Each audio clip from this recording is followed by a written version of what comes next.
सूर्य धीरे धीरे hidden leaf village के ऊपर उग रहा था। गांव के लोग अभी तक नहीं जानते थे कि उनके सामने कितना भयानक भविष्य इंतजार कर रहा है।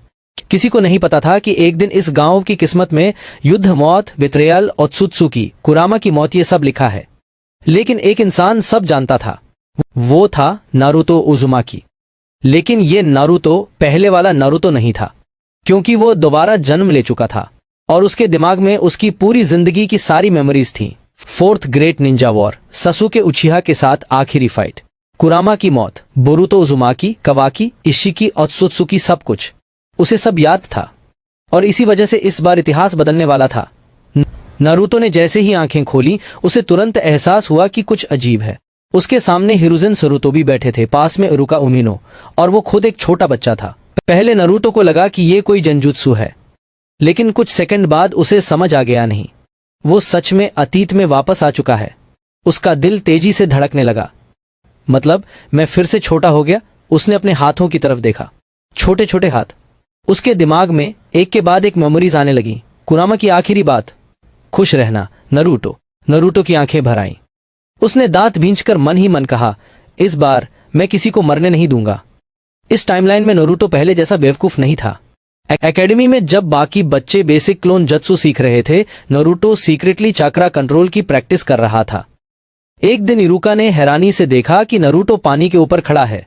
ये तूने कहाँ सीखा? नारुतो हल्का सा मुस्कुराया, खुद से। लेकिन असली बात ये थी, उसे पहले से सब आता था। उसे पता था चक्रा कंट्रोल कैसे करना है, पता था फ्यूचर में कौन कौन सी मिस्टेक्स होंगी, और उसने तय कर लिया था कि इस बार कुछ भी पहले जैसा नहीं होने देगा। लेकिन सबसे बड़ी प्रॉब्लम था कुरामा, क्योंकि छोटे नारुतो के अंदर कुरामा अभी भी हेट्रेड से भरा हुआ था। एक रात नारुतो मेडिटेशन करते करते माइंडस्केप में पहुंचा। कुरामा अपनी विशाल आंखों से उसे घूर रहा था। तू फिर आ गया? नारुतो चुपचाप खड़ा रहा, फिर बोला, इस बार मैं तुझे दोस्त बनाने आया हूं। कुरामा कुछ सेकंड चुप रहा। क्या? नारुतो हल्का हंसा, क्योंकि मुझे पता है आखिर में तू मेरा सबसे अच्छा दोस्त बन जाएगा। पहली बार कुरामा पूरी तरह कंफ्यूज हो गया।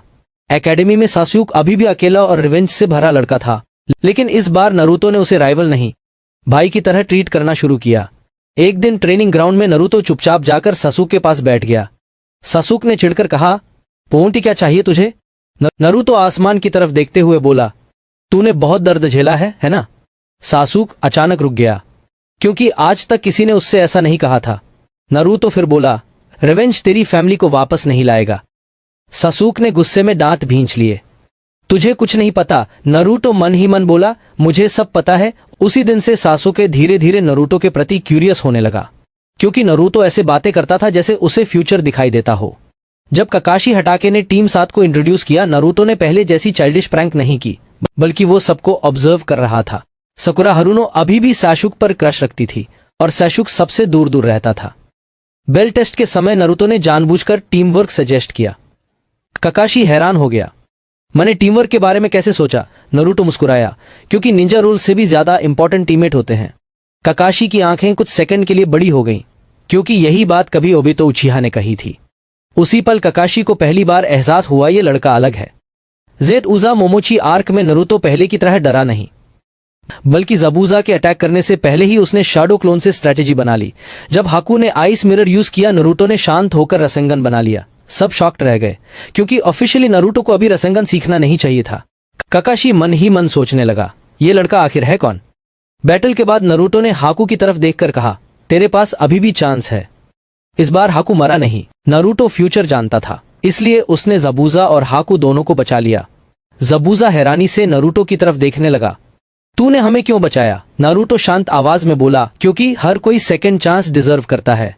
चुनिन एग्जाम शुरू होते ही नारुतो समझ गया कि ओरोखिमारू आने वाला है, लेकिन इस बार वो तैयार था। फॉरेस्ट ऑफ डेथ में जब ओरोखिमारू सासुके के सामने आया, नारुतो सीधे उसके सामने खड़ा हो गया। उसकी आंखों में डर नहीं था, बल्कि हेट्रेड था। इस बार तू सासुके को नहीं ले जा पाएगा? ओरोचिमारू हंसा। इंटरेस्टिंग, लेकिन कुछ सेकंड बाद उसके चेहरे की मुस्कान गायब हो गई, क्योंकि नारुतो का चक्रा अचानक बेहद खतरनाक हो गया।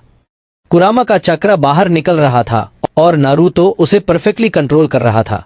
ओरोचिमारू मन ही मन डर गया। ये पावर इतनी जल्दी इम्पॉसिबल है। नरूतो के रसेंगन मारते ही पूरा जंगल कांप उठा, ओरोखिमारू को पीछे हटना पड़ा और सासुके ने पहली बार नरूतो को एडमिरेशन से देखा।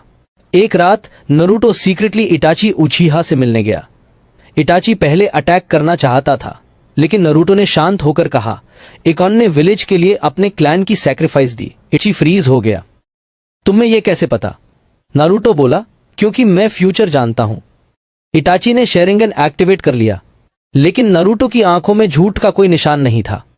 नरूतो धीरे से बोला, मैं साशु को डार्कनेस में नहीं जाने दूंगा।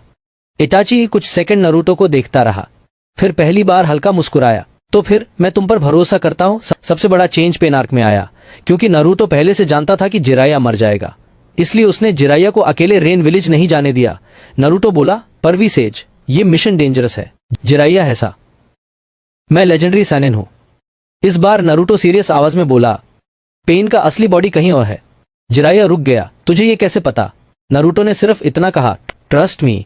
इस बार नरूतो और जिराया ने साथ मिलकर नगातो का सामना किया। आखिर में नगातो नरूतो की बातों से बदल गया, लेकिन इस टाइमलाइन में जिराया बच गया। जब नरूतो ने जिराया को जिंदा देखा, उसकी आंखों में आंसू आ गए, क्योंकि पिछली टाइमलाइन में वो इस इंसान को दोबारा कभी नहीं देख पाया था। इस टाइमलाइन का सबसे बड़ा बदलाव यही था, सासुके ने विलेज छोड़ा ही नहीं, क्योंकि नारुतो पहले से उसका दर्द समझता था। इताची की सच्चाई नारुतो ने पहले ही बता दी थी। सासुके मेंटली टूट नहीं पाया। एक रात सासुके ने नारुतो से पूछा, तू आखिर है कौन? नारुतो चुपचाप आसमान की तरफ देखने लगा। एक इंसान जिसने बहुत कुछ खोया है, सासुके बोला, तू मेरा सबसे अच्छा दोस्त है। नारुतो हल्का मुस्कुराया, क्योंकि यह बात सुनने के लिए उसने 2 टाइमलाइंस पार की थी। नारुतो जानता था कि ओबिटो को कैसे मैनिपुलेट किया गया था। उसे पता था कि मदारा उचिहा कैसे रिवाइव होगा, इसलिए उसने पहले से प्लान बना लिया।